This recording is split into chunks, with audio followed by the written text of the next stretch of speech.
बता दें कि मनीष कश्यप को जेल में ले जाकर बहुत थुर कर मारा गया है दोस्त, बहुत थुर कर मारा गया। बल्कि ये सच्चाई नहीं है दोस्त।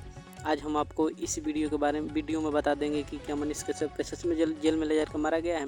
दोस्तों हम बता दें कि मनीष कश्यप के बिहार में 5 दिन के रिमांड पर रखा गया था और 5 दिन के बाद ये तमिलनाडु पुलिस ने ले गया था और ना बिहार में इनको छुआ गया था, ना तमिलनाडु पुलिस ने इनको मारा गया था। बस सबूत के दायरे पर रखा था और पूछताछ के दायरे में रखा था। और बता दिया जाए कि मनीष कश्यप झूठे हैं कि सच्चे हैं, बल्कि ये मनीष कश्यप बहुत सच्चे आदमी और सच्चे मीडिया हैं दोस्त। बता दिया जाए कि मनीष कश्यप को हम सबकी सपोर्ट की ज़रूरत है, बहुत ज़्यादा सपोर्ट की ज़रूरत है दोस्त।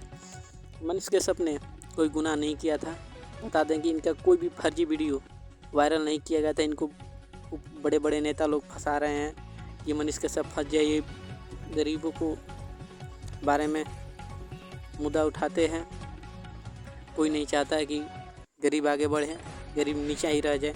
पर मनीष कश्यप ऐसे इंसान नहीं है, गरीब के लिए आगे बढ़ें और आगे बढ़ते रहें। आप लोग कमेंट करके जरिए बताइए कि मनीष कश्यप झूठे हैं।